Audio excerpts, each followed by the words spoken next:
At the beginning of the millennium, an angel from heaven will bind Satan and will throw him into the abyss, quote, so that he would not deceive the nations any longer. Revelation 21-3. At the end of the millennium, Satan will be released, quote, and will come out to deceive the nations, verse 7, in one final rebellion. In between, believers will rule the earth with Christ for 1,000 years, verse 6. What assignments will Christ give you and me and other believers at the beginning of our rule for that 1,000 years, and what will the end look like? I'm George Farrar, founder of End Times Guide, and this is the first video in our course, Kings, Judges, Priests, Training for Reigning with Christ. This video is called The First Day of the Millennium and the Last Day.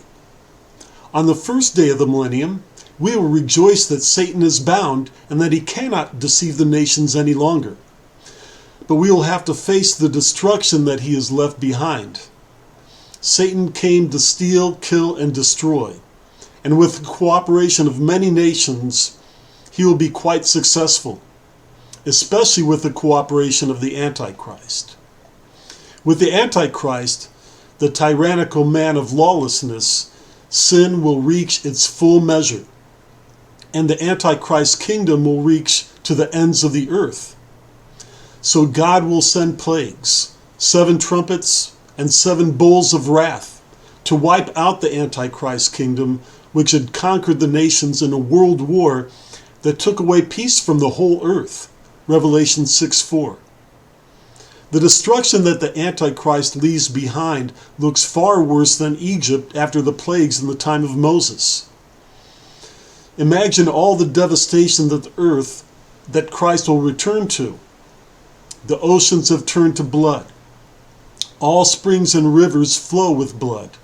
Revelation 16:2-4. 1/3 of the earth has burned up. 1/3 of the trees have burned up. All the green grass is burned up. Revelation 8:7. Babylon has burned up and fallen. The cities of the nations have fallen. Revelation 16:19. Vultures are eating up millions of corpses left by the Armageddon War. Revelation 19:21. The whole earth lies in ruins, beyond any human remedy. Only Jesus Christ can restore such an earth. Acts 3:20-21 says that at the second coming, the Father will, quote, send Jesus, the Christ appointed for you, whom heaven must receive until the periods of restoration of all things, about which God spoke by the mouth of his holy prophets from ancient times. Hundreds of Old Testament verses speak of these periods of restoration that Christ will begin when he returns. But Christ will not begin this restoration without us. Isaiah 58:12. Those from among you will rebuild the ancient ruins. You will raise up the age-old foundations, and you will be called repairer of the breach, the restorer of the streets in which to dwell. So we will restore a ruined earth during the periods of restoration. We may need the entire 1,000 years to do that. We will not only restore cities and nations, we will restore forests, fields, rivers, and oceans. How will we do that? When we return with Christ, we will have glorified heavenly bodies with greatly increased powers, like the angels in heaven, says Matthew 22:30. Romans 8:19-21 says, creation waits eagerly for the revealing of the sons of God. The creation itself will also be set free from its slavery to corruption into the freedom of the glory of the children of God, unquote. We will have 1,000 years to release the glory that God gives us so that his glory will fill the earth, Psalm 72:18. We already have power now by faith to move mountains. We already have power by prayer to heal lands. But on the first day of the millennium, Jesus will begin to assign the glorious work of restoration to those who have worked as good and faithful servants in faith and in prayer. All believers are saved by grace through faith, but beyond salvation, God rewards us according to our faithful works. To the one who made 10 minas out of one, God gives 10 cities. To the one who made 5 minas out of one, God gives 5 cities. To the one who hid his mina, God takes that mina away. Luke 19:12-26. In verse 24, it says, "Then he said to the bystanders," note it says bystanders here, "Take the mina away from him and give it to the one who has the 10 minas." These bystanders in this parable have nothing to do but watch and take minas away and give them to others. If your faith is not producing works for God now, you will enjoy the millennium, but mainly as a bystander. Others will be restoring cities, nations, forests, and fields from ruins to glory, and then ruling over them. We will also be restoring sinners. We'll be reconciling sinners to the rule of Christ as King. Satan will be gone, but many sinners will remain after the Great Tribulation. Many scriptures call them survivors, including Joel 2:32, which occurs just before the Joel 3 passage on the Valley of Jehoshaphat, where God punishes the nations after the Great Tribulation. Speaking of those days, Joel 2:32 says, "And it will come about that whoever calls on the name of the Lord will be delivered.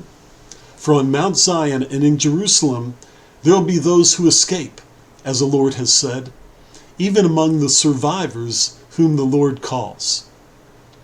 Who are the survivors whom the Lord calls? The survivors are the ones who survived the Great Tribulation, who have managed to avoid taking the mark of the beast.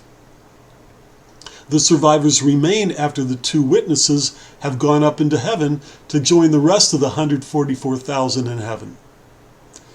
The survivors have no one left to preach the gospel to them, so an angel preaches to them.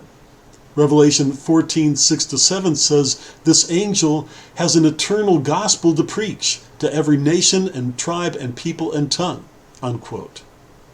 God is still offering salvation right up to the end of the end times. But God sends another angel to warn them not to take the mark of the beast, because the smoke of their torment goes up forever and ever. Verse 11. So some survivors make it through the tribulation without taking the mark, but also without receiving Christ as their personal Lord. In the millennium, they may allow Christ to rule as their king, but some of them have not yet received Christ as Savior from their sins. And sad to say, sin will continue until the last days of the 1,000 years, when Satan comes back to lead a final rebellion. Revelation 27-8. When the 1,000 years are completed, Satan will come out to deceive the nations which are in the 4 corners of the earth, Gog and Magog, to gather them together for war. The number of them is like the sand of the seashore. Some have called this the saddest verse in the Bible. Even with Satan gone and Christ ruling the earth, filling the earth with his glory, sin still holds such power over sinners that they multiply, become like sand on the seashore, then they let Satan rule over them when he returns. It sounds like Adam and Eve all over again, except that these survivors have had 1,000 years to get saved. No wonder Christ ends it all then. No more chances left for them. But at the beginning of the millennium, we believers will have 1,000 years to save them.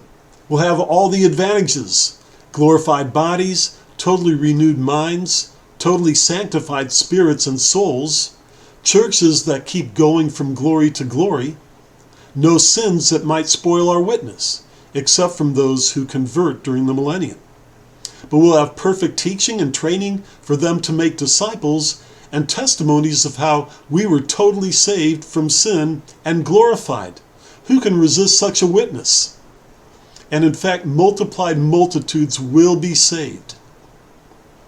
Even if the millennium begins with only 1 million unbelieving survivors, after 1,000 years of long lives on an increasingly safe and fruitful earth, the million survivors would increase to more than 1 trillion by a conservative estimate, if the population only doubled every 50 years. Remember, most people will live to at least 100, most far longer, as we see in Isaiah 65-20. We hope that most of that trillion will become believers. But sadly, those who never get saved and who join Satan's final rebellion will multiply to be like the sand of the sea. So with 1 trillion or more to save, we will have a big job ahead of us. Jesus will likely start giving assignments on the first day of the 1,000 years, because he'll come to seek and save the lost, just like he did the first time. But it'll all be so much more glorious this time for those who have eyes to see and ears to hear. Jerusalem will be the center of this glory. So our next video is called Millennial Transformation of Jerusalem, Israel, and the Nations. You can see articles related to this video in our End Times Guide website links below.